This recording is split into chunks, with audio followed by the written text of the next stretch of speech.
Hey, what's up everyone? I hope you're all having a wonderful day or night, but for now, let's get into the video. Guys, hear me out. Hear me out when I say this. Every single man in the world cheats. No. No. Not every man in the world cheats. No. That's not how statistics work. Are there men who cheat? Yes, but there are also women who cheat. Do you want to talk about them? Can we stop normalizing, generalizing groups of people? Now, she also took it back and said it doesn't matter if you're a 20 out of 10. You know what? You're right. If somebody wants to cheat on you, they're going to find a way to do it. And all they're going to do over time is get sneakier and sneakier with it. Now, here's the thing that nobody wants to talk about. Everyone has the potential to cheat.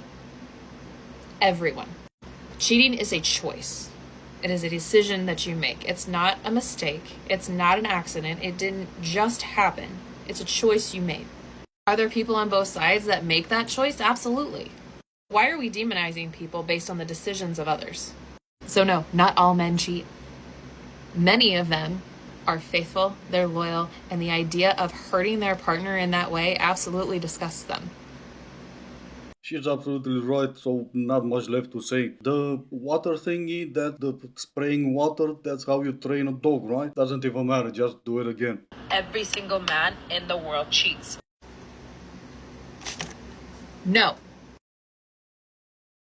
If you have ever DM'd a guy first, please let me know what you say. Why is it so difficult to craft a text?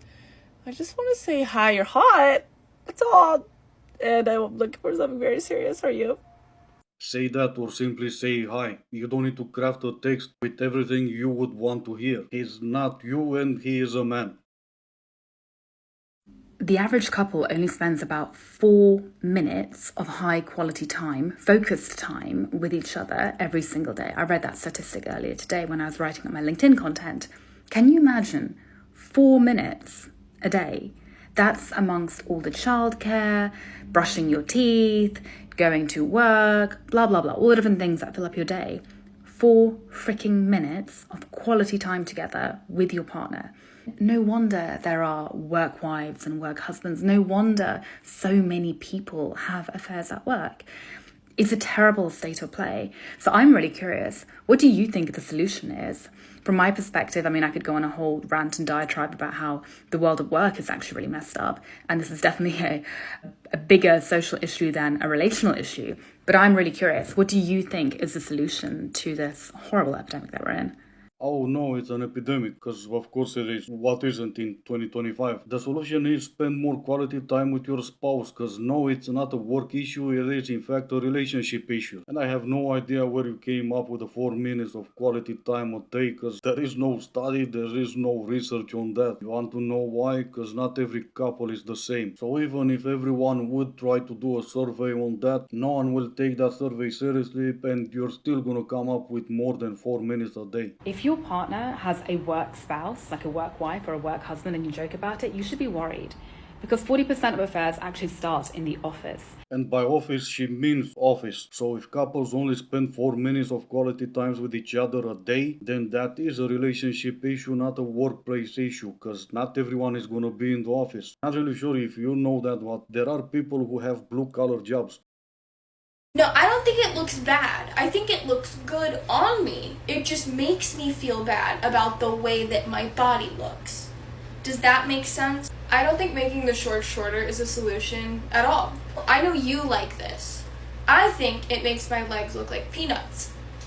So, well, this outfit is for working out in, and if I put my arms up, and then I put them back down, this happens. And this, to me, is a catastrophe of inexplicable proportions. This is the last thing I literally ever want an outfit to do. This makes me never want to leave my house ever again. Does that make sense? I feel like I look like a little boy that got a BBL, which just isn't really what I'm going for. Trying to explain outfit feelings to a man. No wonder some of you ladies need to be medicated, because this has to be exhausting. I didn't know wearing red to a wedding meant this. And this is the red dress that I wore to a wedding. This is the back. Pretty. Simple. I loved it.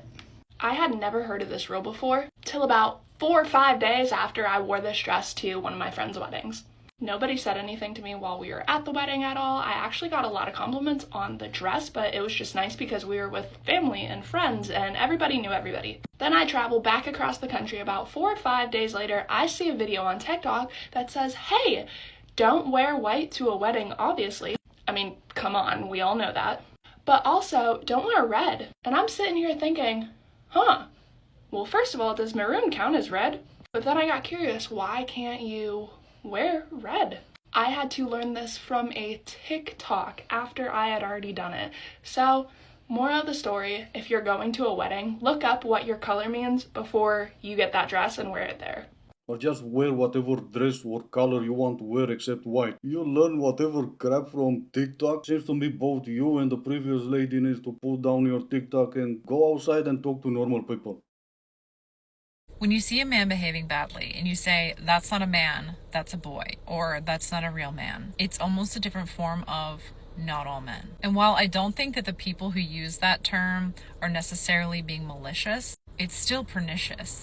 And I think that it really shows the pervasive ways in which our society protects men. Because by teasing away men who act badly from men in general as a whole, what you're doing is protecting masculinity. You're protecting men. And one of the things that keeps this whole patriarchy going is this fantastical, idealistic view of what a man is.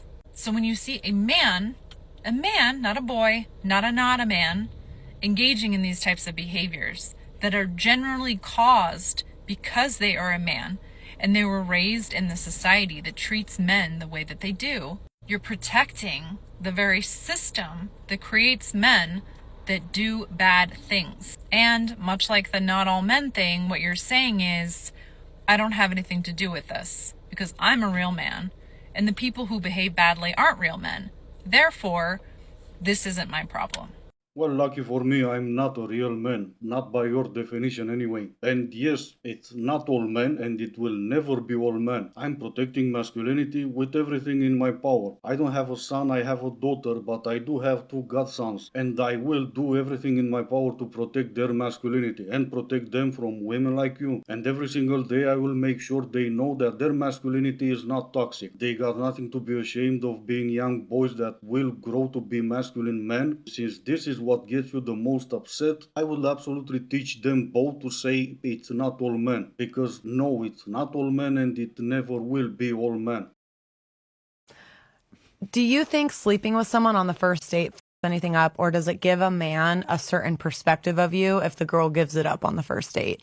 I always say if you sleep with a dude on the first date and he judges you for that on something that he partook in, right? He wanted to do it as well, but you didn't force him to do it. So you did it, meaning the guy. Yeah. And you're going to judge the person that slept with you on the first date just because the chemistry was there. Yeah, that's tough. Yeah, but okay. Why have I never thought of it like that? But think of it like this. You just nip that bud really quick. Okay, that's very validating and good to know. Oh, is it? Why would that be validating? You're not sleeping with guys on the first date, right? You just love to say it, right? When a guy is going through all the mental gymnastics saying what he thinks they want to hear just so he'll be sleeping with a bunch of them over and over again. I guarantee you this guy will never marry someone who slept with him on the first date. But you know what? Let's see his solution to everything. I did a video on that too. I was like, dude, you want to see how a guy really is on a first date? Jerk him off in the car.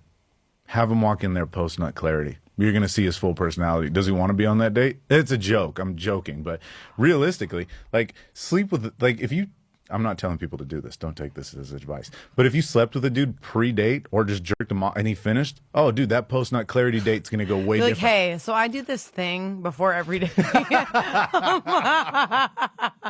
going to need you to take your pants off real fast. we're going to need to go to the car real quick. It's like, I just want to know the real you. Yeah. Once I found out it was my friend Melinda who was going to my husband behind my back and talking about me having a manic episode, and she came crying, I forgave her immediately because I know she's a super sweet person and cares about me and like totally like means well. Well, good for you. That could never be me, but good for you. People need more like you. Femicide. What's been done about it? Did you know a woman is being killed every 3 days by a man. So yes, obviously not all men, but it is a epidemic. Oh, another one. God damn it. I'm scared to even go to the bathroom now because one of you is gonna turn that into an epidemic. I don't think it's been talked about enough. This is why I have said men hate women. Because reasons, of course. No, oh, no, wait, it's because epidemic. It's not talked about enough. It's all you hear on TikTok and it's all you ever talk about. In the comment section of a different video, some guy gave her all the stats and her reply was, I know you bring all the stats, but I know what every woman feels. No, you're not Whitney Houston, so no, you don't. And whenever you come up with, I'm not gonna let facts stand in the way of my fifis, that's where you lost the argument. And that's one of the reasons why you can't even bring most women to your side. She's British, by the way, and last time I checked, UK's population was 66 million. You split that in two, males population is 33 million. Even if it was a woman at every 3 days, which is not, that's still a lie. It's less than 2 a week. But even if it was, don't get me wrong, it's still a tragedy. It should never happen. But with a male population of 33 million, if men hated women, the number will be way higher. You can't even rally women behind your content. That's because you are being disingenuous and they see that.